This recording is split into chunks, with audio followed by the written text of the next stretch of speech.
Hello and welcome back to the channel. I'm Dan, and this is Forlorn Hobbies. Hello and welcome back to the channel. In today's video, we will be going on a Heresy adventure, which is a first for the channel, and we will be following my process in getting an army ready for an event that Tim from Napoleonic Wargaming has signed me up for. This is quite often a common theme in my hobby suffering, as I like to call it, where I get signed up for an event. I mean, don't get me wrong, I always enjoy going to events, but it just seems that an event is chosen where I have to do some hobby and work to a deadline. Now, I am a big fan of the Horus Heresy. I think most of my appeal for it comes from my historical gaming love, and I view it as almost like a historical game for 40k. I'm not a fan of the current editions of 40k, although I played them previously. And Heresy just allows me to have a more narrative kind of experience, and I quite often play very large Heresy games with my local gaming group. Well, local when we started the gaming group, now we're all over the country and we meet up several times a year to have massive games and some beers and a good laugh. Now, the event that we've been signed up for is a team event at the Outpost in Sheffield, which is a great local store. It's also my local store, so shout out to them. And we needed to do a 3,000 point army. Now, I could have taken the easy option and taken my Imperial Fists or my Iron Warriors, as I have a huge collection that is painted for both. However, in a bit of, should we say, hobby OCD, the bigger your collection is, the more I find it difficult to cut down to fit a points limit and be happy with it. I just feel like so much is missing. So I didn't really want that headache. So obviously I will be choosing to start a new army for this event. So that is what this video is going to be following. So, first of all, I needed to select a legion. Now, the event is based on a loyalist or traitor faction ticket, and we had bought a loyalist event ticket. Sam was taking his Iron Hands, Tim was taking his Dark Angels, although I question whether they should really be on the loyalist side, and Chris was running loyalist Alpha Legion. Now, I obviously didn't want to take my Imperial Fists, so I decided to go down a route that was kind of out of my comfort zone, as I normally play very defensive armies, and decided upon selecting the Raven Guard Legion, because it was almost a polar opposite of how I normally play, and it was quite a simple aesthetic look to it, and I thought that I could get the paint scheme done relatively quickly.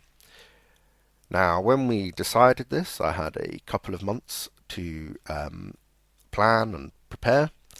However, life, as always, gets in the way, and family issues, uni essays, and stuff meant that I only actually started painting this army with a week to go. Well, not even a week to go. So I needed to come up with a plan. I broke down my list into various units and what I needed to paint. So I'll just quickly run through it, as you'd probably seen on the screen, I needed to paint 20 tactical marines, 7 heavy support marines, 30 assault marines, 10 dark furies, 12 more Dython, 4 javelin land speeders, 4 apothecaries, 2 rhinos, a chaplain, and a praetor. Now, if I had more than 5 days or so at the time of recording to paint this army, I wouldn't be too concerned about painting that many models for an event. But as I only had a week, I needed to come up with a good plan of action. So I kind of broke down, before I started everything, kind of how I wanted to break up the project. And I thought the first thing I need to do is to do a test tactical squad, because these are the models that have the least amount of detail, and I need to make sure that my proposed scheme would work in a good way that was quick and efficient. I also included that the complete opposite end of the effort scale in the characters and apothecaries, because these had the most detail, and these were like the kind of standout figures that I would normally spend the most time on, because they're like, you want the characters to pop. So I wanted to get them out of the way so I wasn't kind of wasting time or having to rush them at the end.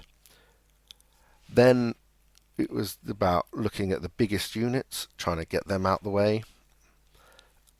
And then I set a deadline of Thursday evening as the point where I needed all the infantry to be done and ready for basing, because I was going to base it quite blandly, but with sand painted and dry brush to kind of have a barren kind of wasteland kind of look that would enhance the paint scheme that I'd chosen. And I needed that to be done for Thursday night so I could let it dry overnight and then ready to paint on the Friday, before leaving the things like the tanks and the speeders that didn't actually need basing to be painted on the Friday, because the event was the Saturday morning. So we will see how that went later on in the video. Now, before we see whether or not I was successful and perhaps experience a meltdown or two, I just wanted to retrospectively reflect on my thoughts around the kind of painting and approaching the project besides the plan. Now, I knew straight away that I would not be able to have the time to paint this army to the highest standard, and that's okay, as long as you can find a way that you're happy with it within the restraints that you have. You set a target. My target for this was I wanted to come up with a very quick scheme that could still look decent on the tabletop, and to a standard that I would be happy with for the time that I was going to put into the project. Now, that doesn't mean to say that I'm just going to slap paint on here and there just to get the colours on. I still wanted to go through and paint it properly in a way that would stand up against other armies and not look like I'd just rushed it. So the key to that, I think, was to find a scheme that was simple but done efficiently. And I thought I didn't want to have that bland black, because I could literally have just used a spray can, sprayed everything black, painted on the white ravens, painted a bit of metal, and been like, right, they're done. That's a legally painted Raven Guard army. I still wanted to have a kind of depth to the model, so I opted to overbrush a grey just to build up some kind of definition and depth to the armour and have a kind of like shadowy kind of aesthetic to it, before using a rather simple palette of adding white, gold and red to the miniature. Now, the choice that I made in the weapon casings was to keep it black, like the artwork and stuff has kept. But when it came to kind of power fists and lightning claws and chain blades, or even the bayonets themselves, I wanted to kind of contrast that to the darkness of the miniature. So I used white as my secondary spot color for the chapter symbol, well, the Legion symbol rather, and to denote sergeants. And I thought this would be a good way to just tie in with the weaponry, and then have red for the eyes, just to have that kind of, like dark recess, but clearly uh, different detail, just to give it a little bit more colour. And then to break up all the metallics, I opted to have a little bit of gold that would be toned down in a brassy kind of look, just to break up all the silver colours. And I thought that the scheme worked quite well. I tied a lot of it together using the old tried and tested special Nuln Oil recipe. Now, I don't really like to smother models in washes, but when you're on a timeline, something simple as a wash just gives you that extra bit of detail that you can just put on at the end of the night, make sure it's not pooling and heavy, and then just leave it, return to it in the morning, and you're like, right, I'm just going to pick out a few details that need to pop, like the white and the red, and then it's done. It can be returned to at a later date and have as many highlights and whatever if you wanted, but it would serve its purpose and look quite reasonable on the tabletop for very little effort. So, with that, let's get into seeing how the process unfolds. So, it's the end of day one, and we are currently on track, I believe. We've got all of the overbrushing done on the infantry and the speeders. So they have that kind of grey, and even just having this allows that definition to kind of pop, and you can get a sense of shadow and highlight on the armour. It took a lot longer than I expected. I almost have to keep checking my hands just to see if they are turning into talons from where I've been holding base after base in the same position. And we have also progressed on our first tactical squad and characters. We've got all the base colours down, so we have a real sense of the image that we're going to get from the overall look of the army, and they are ready for highlighting those few spot areas tomorrow. So I'll be back then with another update. Here we are at the end of Tuesday. I think I'm still on target, which is great. We have the first tactical squad, the apothecaries, and the characters finished and ready for basing, and we have got all of the assault marines to the wash stage. So in the morning I'll just do the few highlights and spot colours, and they will also be ready, hopefully. And we have also managed to build a rhino, and we still have the special units left to go. So once the assault marines are done, I'd say we're probably about over halfway of all the infantry. Now it's Wednesday, so we're over halfway to the event now, and I'm feeling rather happy with my progress for once. All the assault marines are finished. I've done the 12 more Dyson and the heavy supports as well, so that's all ready for basing, which leaves a tactical squad and the Dark Furies, some of which I have got all the base coats down on. I think I've got 6 left to do tomorrow. So I'm feeling rather optimistic about this challenge. The second Rhino is also built now as well, so they are ready for painting tomorrow as well. So relatively happy. Hopefully I can keep up this progress and be ready for the event. This is the Thursday update. Well, I say Thursday, it's about 1:30 Friday morning at the time of recording, and we have all the infantry based and pretty much ready to dry overnight and be painted tomorrow. We have the rhinos dry brushed, ready for detailing, and the speeders are also prepped and ready to go. It will be a bit of a slog tomorrow, but I am confident that I can get this done.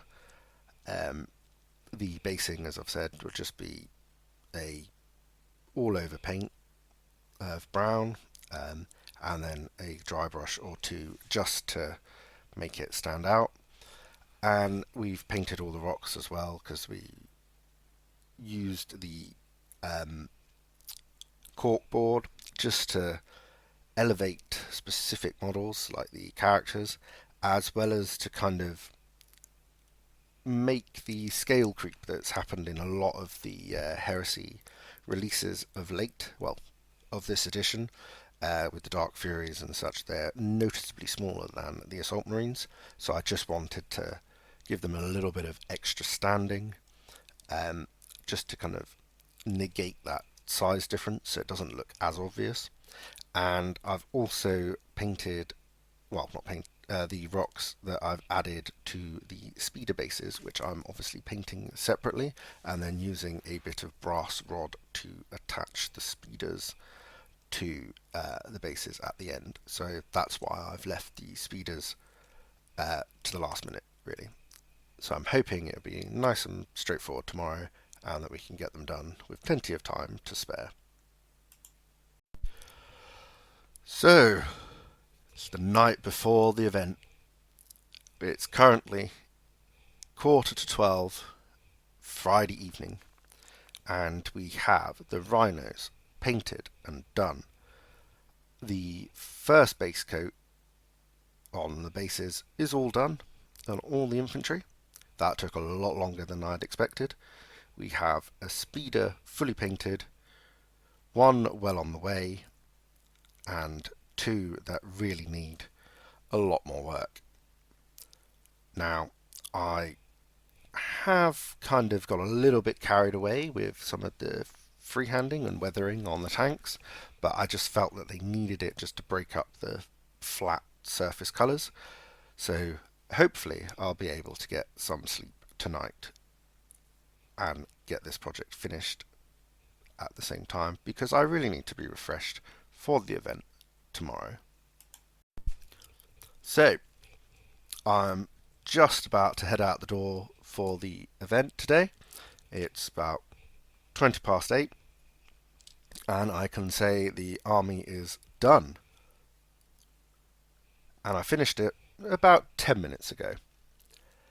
Yes, that's right, I have not slept since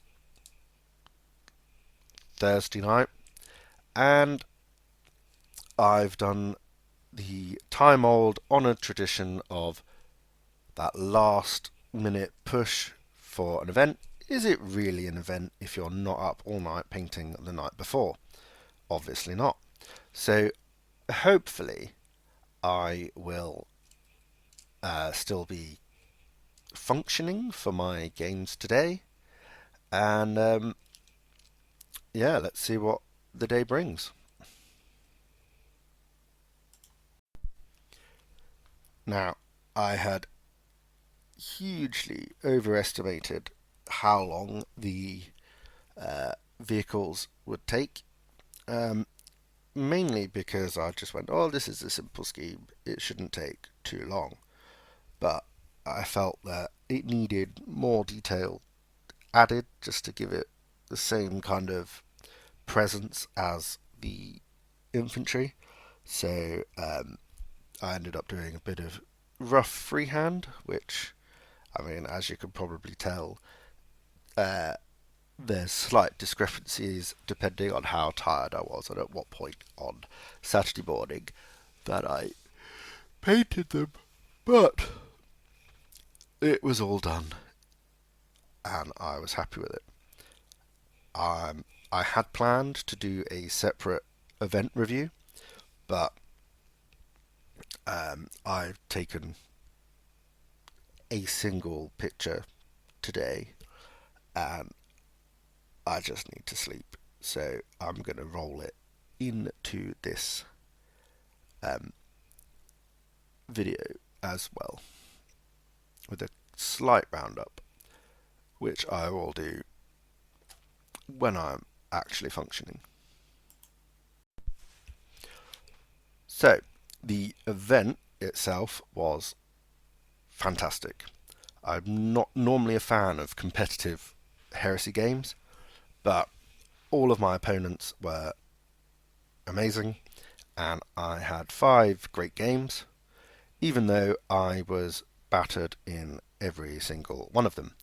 I would love to put it down to not having slept much, but I was just outclassed, and my opponents were really good at helping with things that I'd overlooked, and just had a really good gaming experience. So I'd like to make a special thanks to Mark,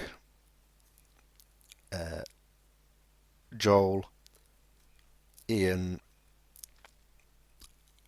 Alice, and Dan for 5 incredible games over the weekend. There were some good standout points whilst being battered. My snipers managing to nearly kill a knight in 1 round of shooting, and then my chaplain blowing it up and killing most of my army at the same time.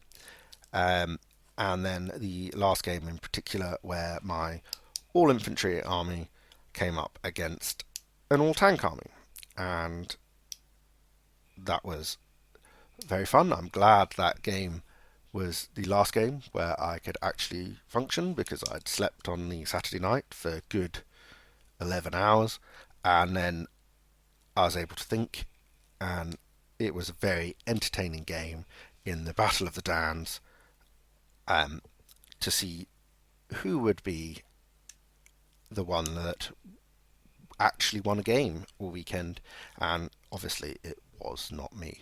But there was, as I said, 5 great games, and I would happily play all of them again. Now, from a team perspective, I might as well have not been there, because my team would have done just as well without me.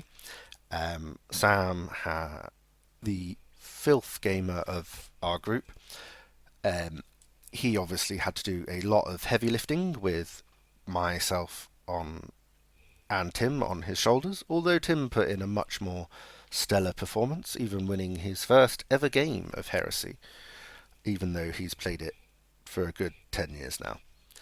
And overall, I think I say we very lightly, I mean, the other 3 of my team did very well. I not looked at the official rankings, but I think from a gaming perspective, we got quite a respectable score. I think we were 4th or 5th overall, so that was quite an achievement considering my abysmal performances over the weekend. But ultimately, it was great to just catch up with everyone and have a great and entertaining weekend. The event was fantastic. It was part of a series that the Outpost have been doing, and there was much talk of them doing a new series for the next edition. So hopefully, I will be able to go to some of them events and we can see what direction this force, or perhaps, in my madness, what next crazy project I will do for 3rd edition. So,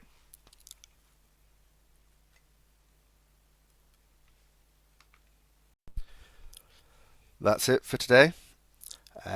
Next week we will be addressing the consequences of previous challenges where we have failed spectacularly, and we will be turning our attention to the army that saying should be better late than never. I'm of course talking about the Prussians, and I think with the trip to Waterloo with Tim at Napoleonic Wargaming on the horizon, I think it's an appropriate time to address the forfeit of that bet with old Mr. Crew. So I'll catch you guys in the next one. Thanks for watching. Please remember to like and subscribe. Until next time, enjoy your hobby.